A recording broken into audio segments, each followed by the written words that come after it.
네, 오대영 라이브의 간판 코너 단도직입을 시작하겠습니다. 내일 서울을 마지막으로 지역 순회 경선이 끝이 나고요. 이틀 뒤에 민주당의 차기 지도부가 발표가 됩니다. 현재까지 최고위원 누적 득표 1위 김민석 의원이 나와 있습니다. 안녕하세요. 오랜만에 뵙겠습니다. 네, 안녕하세요. 예, 수석 최고위원이 유력하다 이런 언론에서의 평가들이 나오고 있습니다. 1등 굳히기 가능할까요? 그렇게 되면 좋겠습니다. 근데 아직 뭐 표가 반 정도 남아 있습니다. 예. 서울 한 9% 남아 있고 전국 ARS도 있고 국민 여론조사도 있고 대의원 투표도 있고. 그럼 아직 공개되지 않은 게 한 절반 정도 되고. 공개되지 않았다기보다도 행사되지 않고. 그렇죠. 행사되지 않은 표들이 아직도 한 반 정도 있습니다. 예. 이재명 전 대표가 왜 이렇게 표가 안 나오느냐라는 발언을 하고 그 뒤부터 많이 올랐다라는 또 분석도 있어요. 뭐 그렇게 볼 수도 있고요. 근데 사실 그게 뭐 연출되거나 기획된 건 아니었습니다. 이렇게 보시는 분들 보셨겠지만 우연히 나오다가 옆에 같이 있을 때 사람들이 환호할 때 예. 어떻게 이렇게 표가 안 나오는 거야? 했던 게 찍혀서 돌았는데 실제로는 그 이후에 그 대표 차 안에서 하는 라이브 그리고 다른 모든 후보들한테도 하셨고 네. 덕담도 어떤 경우에는 저한테보다 더 세게 하셨고 근데 뭐 결과적으로 또 그 이후에 이렇게 쭉 올라와서 네.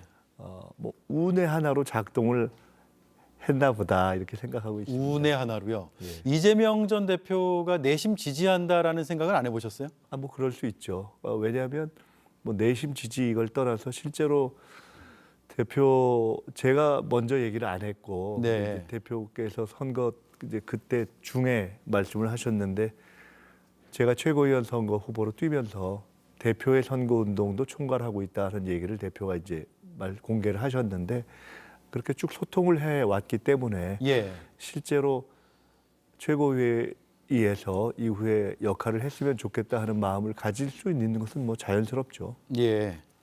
그런 마음을 유권자가 읽었을 수도 있겠다라는 판단이세요? 그런 마음을 포함해서 우리 당원들은 5분의 최고위원을 뽑고 그 중에서 누가 수석을 했으면 좋겠는가에 대한 종합적 판단을 하는 거니까요. 근데 네. 종합적 판단의 과정 중에 여러 가지가 감안이 되겠죠. 그러니까 역량도 볼 것이고 대표와의 소통도 볼 것이고 어떤 안정성 이런 것도 볼 것이고 다른 후보들과의 어떤 여러 가지 일들을 조율해낼 수 있는 관계 이런 것도 볼 것이고 예. 다 작용하지 않았나 보고 네. 있습니다. 차기 대표와의 소통 관계 외에도 아까 말씀하신 대로 여러 이제 요소들을 감안했을 텐데 김민석을 지금까지 가장 1등으로 이렇게 선택해주고 있는 표심은 그 원동력은 뭐라고 보세요?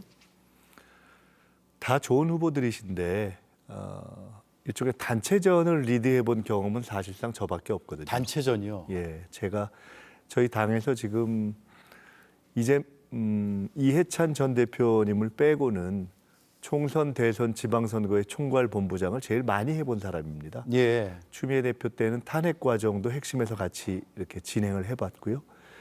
그리고 저는 뭐 공격력과 수비력, 뭐 전략, 정책 이런 것들도 종합적으로 갖췄다고 비교적 평가를 받고 어떤 일을 맡겨서는 좀 안정감 있게 해내고 크게 실언이나 실수나 이런 것이 없게 검증을 받아왔기 때문에 네. 최고위원 5분 가운데 누가 대표를 직접적으로 서포트하면서 최고회의를 안정적으로 가게 하는데 수석 최고위원으로서 역할을 할 수 있겠는가 하는 점에 있어서는 비교적 좀 차이가 좀 나는 거 아닌가 이렇게 생각이 듭니다. 예. 그런 가운데 이제 당 내에서 좀 시끄러운 상황도 발생했습니다. 정봉주 후보가 이른바 명파리라는 발언을 해서 파장이 굉장히 거센데 이 명파리를 누가 한 것이냐를 놓고 여러 가지 이제 해석과 분석이 분분한데 일각에선 김민석 후보를 겨냥했다라고도 보거든요. 어떠세요? 그거는 뭐 모르겠습니다. 그런 건 아닌 것 같습니다. 왜냐하면 본인이 최고위원 후보들은 아니다 이렇게 얘기를 하셨고 예. 또 몇몇 소수고 본인이 그런 문제에 대해서 지적을 했다 이렇게 하셨는데 사실은 그게 이제 불명확하기 때문에 네. 그것 때문에 당원들이 이게 뭐지? 표현은 센데 이게 이런 정도는 사실 당내에서 잘 안 쓰는 용어거든요. 표현도 그렇고 그런데 이것이 불명료한 대상도 명료하지 않게 네. 이렇게 해서 오히려 지금 굉장히 파장도 있고 논란도 있고 이제 그런 상황이 연출이 돼서 네. 저를 포함해서 대부분 누구지? 뭘 말씀하시는 건가? 이렇게 의아해하고 있는 것 같습니다. 네, 지금 뭐 당내에선 사과 요구도 나오고 있는데 이 문제가 전당대회 끝나더라도 어떤 뭐 사과가 됐든 해명이 됐든 어떤 매듭 짓는 그런 절차가 필요하다고 보세요? 글쎄요, 이것은 이제 워낙 파장이 있기 때문에 이건 이제 우리 정봉주 후보님 본인의 몫으로 이 이후에 있을 상황이 어떻게 될지는 저희들이 다 예측할 수 없고 네, 본인이 이제 헤쳐나가야 될 몫으로 간 거 아닌가 이런 생각이 듭니다. 예. 김경수 전 지사 복권 문제로 이제 상당히 또 여러 이야기들이 나왔는데 장경태 의원은 김경수 전 지사를 지명직 최고위원으로 임명할 수도 있다라는 취지의 발언을 했습니다. 이게 장경태 의원 혼자만의 생각입니까? 아니면 당내에서 그런 정서가 있습니까? 이재명 대표를 포함해서 당에서 대부분 김경수 전 지사가 복권돼야 된다. 네.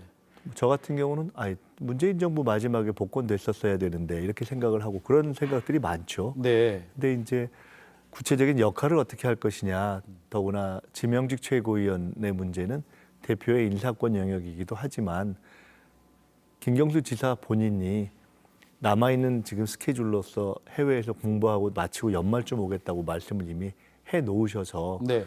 현실적으로는 조금 어려운 일 아닌가 이렇게 생각을 하고 있습니다. 예. 그런 가운데 이제 새 지도부가 곧 출범을 합니다. 가장 먼저 풀어야 될 과제는 뭘까요? 선명한 과제를 원할 텐데요. 지금의 당원들은. 지금 이제 가령 계속 거부권에 부딪히고 있는 특검과 또 민생 입법 이것들의 이제 처리 신속한 타결을 어떻게 할 것이냐에 대한 해법을 내놓는 게 필요하겠죠. 네. 그와 함께 장기적으로 어떤 집권까지에 이르는 어떤 큰 어떤 흐름, 계획 이런 것들을 제시하는 것도 중요하겠죠. 그리고 그와 함께 저는 사실은 가장 시급한 과제라고 한다면은 빠른 시기 내에 이 당의 이재명 대표의 이기 체제가 어떤 식으로 운영될 것인가를 보여주는 게 필요하다고 보는데 네. 저는 예를 들어서 제가 실력주의 동심원 체제로 간다 이런 말씀을 드렸는데 예, 언론 통해 봤습니다. 예.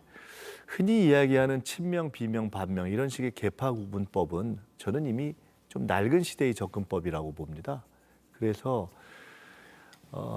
일종의 이번에 올림픽 양궁팀의 운영 같이 실력 있는 모든 사람이 당 운영에 참여하고 대선 과정에 적극적으로 뛰고 총력으로 당이 움직이고 그렇게 해서 당이 집권을 하고 나면 또 각자의 개성과 역량에 따라서 일할 수 있게 되고 이제는 그렇게 가능한 체제가 됐다고 봅니다. 실력주의 동심원. 네, 그걸 제가 그렇게 표현하죠. 동심원이라는 것은 중심이 있을 거 중심이 아니에요. 있고 이렇게 파장이 쭉 있는데 예. 무슨 흔히 이야기하는 무슨 친명이다, 비명이다, 반명이다 이런 건 이렇게 구분 짓는 거 아닙니까? 그렇죠. 근데 그게 거의 의미가 없습니다. 그러면 그 중심이란 건 이재명 대표, 그렇죠. 그 현실적으로 신임 대표가 된다면 그럼요. 지금 이재명 대표를 현실적으로 중심으로 움직인다. 당원들의 뭐 90% 이상 그리고 의원들 간에도 흔히 이야기하는 반명 이런 생각을 가지고 있는 의원들이 사실상 없다고 볼 수 있기 때문에 네.